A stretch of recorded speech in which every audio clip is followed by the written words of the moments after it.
আসসালামু আলাইকুম। আশা করি আপনারা সকলে ভালো আছেন। আলহামদুলিল্লাহ আমিও ভালো আছি। আজকে আমরা বোর্ড বইয়ের 49 পৃষ্ঠার 8 নম্বরটা সমাধান করব। এসব আমরা প্রশ্নটা পড়ি। এবার কি আছে, a প্লাস বি সমান √7, এটা দেয়া আছে। a প্লাস বি এর মান কত? √7, এবং a মাইনাস বি এর মান কত দেওয়া আছে? √5 হলে প্রমাণ করে রেখেছি 8ab square plus B square সমান কত?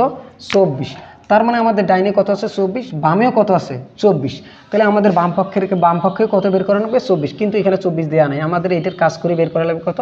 24। তাহলে অবশ্যই আমাদের বাম পক্ষ এখানে তুলতে হবে। এখানে তো আর 3 চেয়ে বেশি নেই, 4 নাই। তাহলে আমরা এইটা কাজ করব। তাহলে এইটা আমাদের বাম পক্ষ, এইটা আমাদের বাম পক্ষ। বাম পক্ষ আছে কি? বাম পক্ষ 8ab স্কোয়ার প্লাস কি আছে? B square. এই অঙ্কটা খেয়াল করে দেখো, অনেকে এটা 4ab এবং 2 স্কোয়ার প্লাস বি স্কোয়ার বানিয়ে দেয়। তাহলে আমরা এটা না করি, একটা কাজ করব, আমরা অংশে বিভক্ত করব। আমার তো 8-এর দরকার নেই, 8 তো নিজে একটা মান। তাহলে আমাদের মান কার কার দরকার হচ্ছে?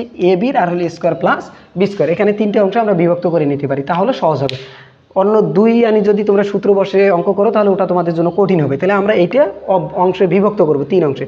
আমার তো 8-এর দরকার নেই, 8 নিজে একটা মান। তাহলে আমার দরকার কার মানের? এবির, তারপরে দরকার স্কোয়ার প্লাস বি স্কোয়ার। এভাবে আমরা ভেঙে ভেঙে মান নির্ণয় করবো, তাহলে আমাদের জন্য সেটা সহজ হয়ে যাবে। তাহলে 8 নিয়ে আমাদের কাজ নেই, কাজ কি নিয়ে কাজ? এবি নিয়ে কাজ। তাহলে এবি নিয়ে যদি আমরা কাজ করি, তাহলে দেখো এবি, এখন এবির আমরা মান নির্ণয় করবো। তাহলে এবি কি করতে বলতেছে? এবি যখনই লিখছি এর একটা কি আছে? সূত্র আছে। সেটা হলো কি, এর সাথে একবার বি কি হবে? প্লাস, আর নিচত কি হবে? 2, তার উপর কি হবে? স্কোয়ার। অর্থাৎ এর সাথে একবার প্লাস বি দিলাম, নিচত 2 দিয়ে তার উপর স্কোয়ার। এই জায়গাতে হবে মাইনাস। মাইনাস হওয়ার পর আবার এর সাথে এবার যেমন প্লাস দিছি, অ্যাডে হবে এর সাথে মাইনাস বি হবে। কি হবে? এর সাথে মাইনাস বি, অ্যাড হচ্ছে প্লাস, অ্যাড হবে মাইনাস, আর নিচে হবে 2, তার উপর কি? স্কোয়ার। এটা হলো এবি সূত্র। এবি বলতে যে কোনো অক্ষর যদি পাশাপাশি এইভাবে থাকে গুণ অবস্থায়, তাহলে এইভাবে সূত্রটা লিখতে হয়। এখন আসো, তাহলে এখন এই লাইন আবার কি করতে বলতেছে? এই লাইন বলছিল সূত্র বসে দিছি। এখন এই লাইন কি করতে বলতেছে?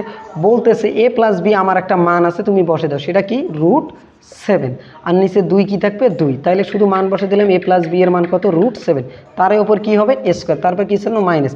এখন এ লাইন কি করতে বলতেছে? বলতেছে এ মাইনাস বি এর একটা মান আছে, সেটা কি?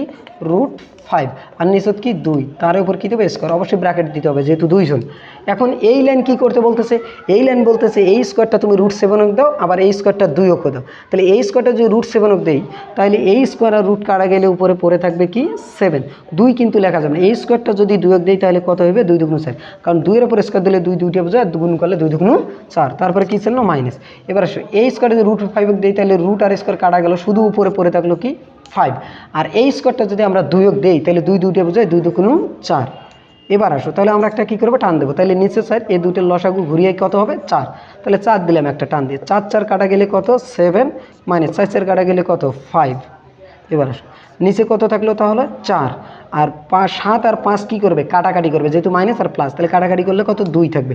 আমরা দেখতে পাচ্ছি যে এই 2 কয়বার নিলে 4 হয়? 2 বার। তাহলে উপরে কত থাকলো? 1, আর নিচে কত থাকলো? 2। অবশ্যই বড়টার সাথে 2 লিখতে হবে, উপরে 2 লিখলে কিন্তু হবে না। তাহলে আমরা দেখো তো এবির মান পাইলাম না। এখন ধর 8 আছে, এবি পাইলাম। এখন দরকার কার? স্কোয়ার প্লাস বি স্কোয়ারের মান।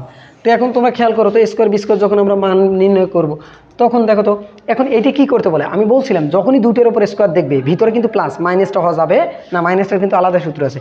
দুটোর উপর স্কোয়ার আর যদি ভিতরে প্লাস থাকে, তার মানে বলতেছে একখানে করে কি করো? তুমি স্কোয়ার দাও। তার মানে আমরা এ প্লাস বি, তার উপর কি করবো? স্কোয়ার। অর্থাৎ দুটোর উপর স্কোয়ার ছিল, আমরা একখানে করে স্কোয়ার দিলাম। যখনই তুমি ভিতরে প্লাস দিবা, তখন এটা বাইরে কিন্তু কি হবে? মাইনাস। দুটোর উপর স্কোয়ার থাকলে এখানে কিন্তু 2 হয়, আর তার সাথে কি বলবে? এ আর হলো বি। এখন এই লাইন কি করতে বলতেছে? এই লাইন বলতেছে তুমি এ প্লাস বি এর মান বসে দাও, কেটা সেটা √7, তার উপর কি হবে? স্কোয়ার, মাইনাস এই 2 কি থাকবে? 2 গুণ এবি বলতেছে আমার মান বসে দাও। এবির মান কিন্তু আমরা পাচ্ছি কত? হাফ। এবির মান আমরা কত পাচ্ছি? হাফ। এখানে কিন্তু নাই, এখানে আমরা বের করছি, সেইটা বসে দিই। এখন আসি, এখন এই লাইন বলতেছে এই স্কোয়ার √, দিলে কাটা গেলে কি থাকবে? 7, মাইনাস। আর এখানে বলতেছে এই 2 উপরের, এই 2 নিচে, তাহলে এই 2 2 কি হয়? কাটা, তাহলে থাকবে কত? 1। তাহলে 7 আর 1 বিয়োগ করলে কত হয়? 6। এখন আমার দেখো 8 নিজে একটা মান, এবির মান পাচ্ছে হাফ, আর স্কোয়ার প্লাস বি স্কোয়ারের মান পাচ্ছি 6। তো এখন আমরা টোটাল লাইনটা বসে দেবো। সেটা হলো কি?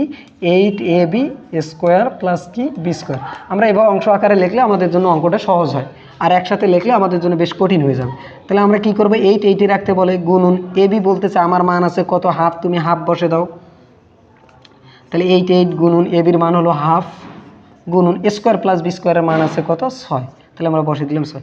এখন দেখা যাচ্ছে আমরা এই 2 দিয়ে যদি 6 কাটি তাহলে কত পাবো 3, আর 3 দিয়ে 8 গুণ করলে 3 আসছে 24। তাহলে কি হবে প্রমাণিত।